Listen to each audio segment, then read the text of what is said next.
बिस्मिल्लाहिर्रहमानिर्रहीम। अस्सलाम वालेकुम नाज़रीन, मैं हूं आपका होस्ट मलिक अब्दुर्रहमान। इस वक्त हम मौजूद हैं फैसलाबाद की तहसील जड़ांवाला में, चक नंबर 105 बंगा में। ये वो गांव है जहां पर जो है वो तहरीक आज़ादी के एक बहुत बड़े मुजाहिद भगत सिंह का जो है वो यहाँ पर घर है, यहाँ पर वो पैदा हुए थे। ये मेरे पीछे आप देख सकते हैं वो तारीख़ी हवेली है जहाँ पर जो है वो उस दौर की बहुत सारी चीज़ें मौजूद हैं। यहाँ पर जो है वो बहुत सारे लोग आते हैं, ना सिर्फ पाकिस्तान से बल्कि जो है वो पाकिस्तान से बाहर से, कनाडा से, क्योंकि सिखों के लिए जो है जो भगत सिंह है वो एक ऐसी शख्सियत के तौर पर उनको जाना जाता है जो कि तहरीक आज़ादी का अगर नाम लिया जाए और भगत सिंह का नाम ना लिया जाए तो तहरीक आज़ादी मुकम्मल नहीं होती।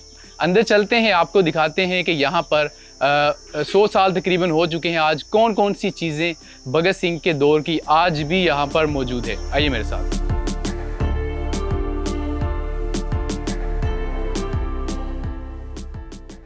तो अब हम अंदर आ चुके हैं। आप देख सकते हैं कि उस दौर की जो है यहाँ पर बहुत सारी यादें मौजूद हैं। दरवाजे से अंदर आने के बाद आप देख सकते हैं सामने वाले दरवाजे पर ये है वो उस नौजवान की तस्वीर जो कि सिर्फ 23 साल की उम्र में उसने अंग्रेज़ को जो है वो नाको चने चबवा दिए। और अंग्रेज़ जो है वो इस शख्स से, इस नौजवान से इतना तंग आ गया कि इसको लाहौर में जो है वो सज़ाए मौत सुना दी गई और उसके बाद सज़ाए मौत दी भी गई। ये है विद्यावती जो कि भगत सिंह की जो है वो वालदा थी। और उसके बाद ये तस्वीर है किशन सिंह की जो कि कहा जाता है कि उनके वालिद साहब थे। इसके अलावा आप देख सकते हैं, मेरे कैमरामैन को कहूँगा दिखाइए कि यहाँ पर उस दौर की बहुत सारे जो तहरीक आज़ादी के हवाले से या ख़ास तौर पर सिख बरदरी के हवाले से अहम नाम है वो यहाँ पर मौजूद हैं। आप इन तस्वीर को ज़रा गौर से देखिए। भगत सिंह का जहाँ तक ताल्लुक़ है तो कहा जाता है कि सिर्फ 12 साल की उम्र में उन्होंने जो हिंदुस्तान की पॉलिटिक्स थी उसमें हिस्सा लेना शुरू कर दिया था। और उसके बाद अंग्रेज़ की जानिब से एक काला कानून नाफिज किया गया जिसके तहत हुकूमत के पास ये इख्तियार था कि किसी भी हिंदुस्तानी को बग़ैर किसी कार्रवाई के, किसी केस के तहकीक के उसको गिरफ़्तार किया जा सकता था।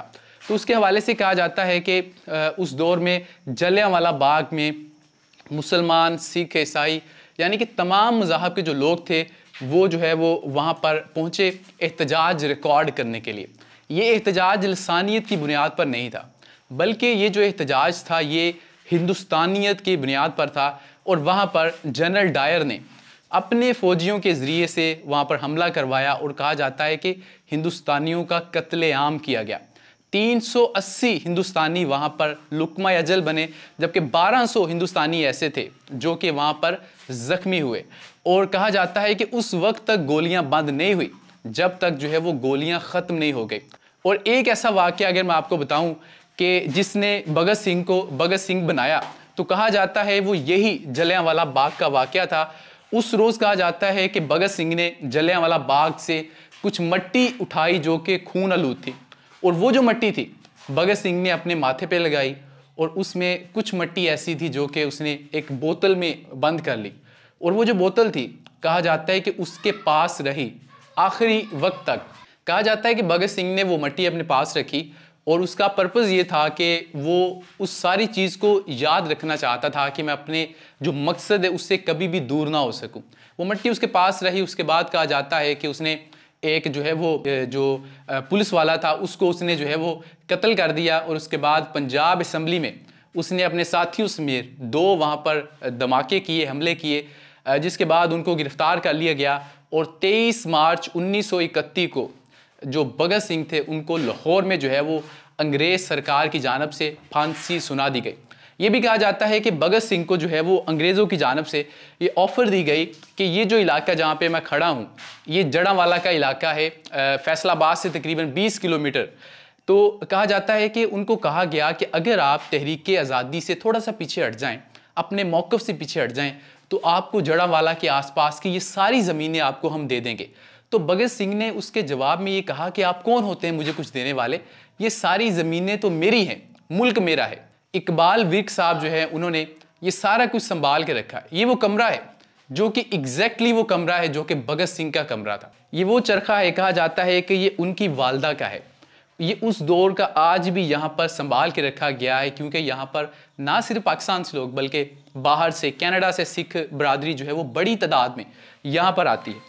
अगर आप कैमरामैन को कहूँगा ज़रा पास में आए, तो ये जो इसके ऊपर ये कहा जाता है कि ये चीज़ें हैं, ये रस्सियाँ हैं, ये उस वक्त की है, इनको यहाँ से छेड़ा नहीं गया, ये उनकी वालदा की लगाई गई है। और 100 साल गुजर चुके हैं, आज 2023 है और तकरीबन 90 साल 100 साल के करीब हो गया है, आज भी यहाँ पर ये सब कुछ कायम है।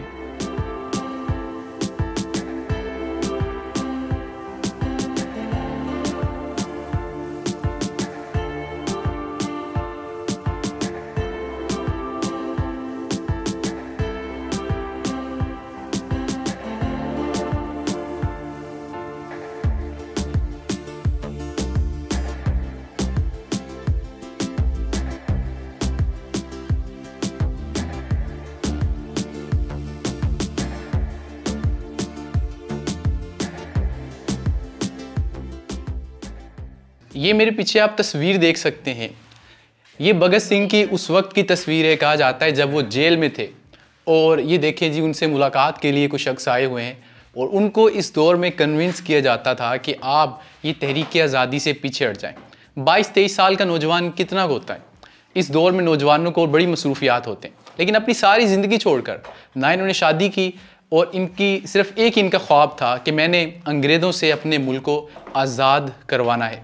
ये दूसरी साइड पे भी उनकी ये तस्वीर है, ये असल तस्वीर तो नहीं है, लेकिन कहा जाता है कि ये किसी तख्लीक़कार की तख्लीकारी है, उन्होंने इसको खुद बनाया है। अक्कासी की है कि उस दौर में जो है जब वो जेल के अंदर थे तो भगत सिंह के साथ वहाँ पर क्या सलूक किया जाता था।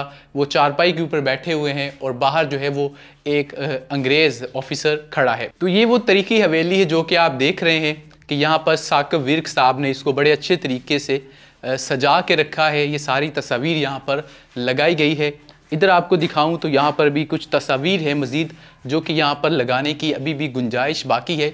इस हवेली से ज़रा अगर हम बाहर की तरफ निकलें तो यहाँ पर जो है वो आप देख सकते हैं कि एक जीप यहाँ पर खड़ी है। तो ये हम हवेली से बाहर की जानिब आ रहे हैं। यहाँ पर देख सकते हैं कि ये टोटल जगह है।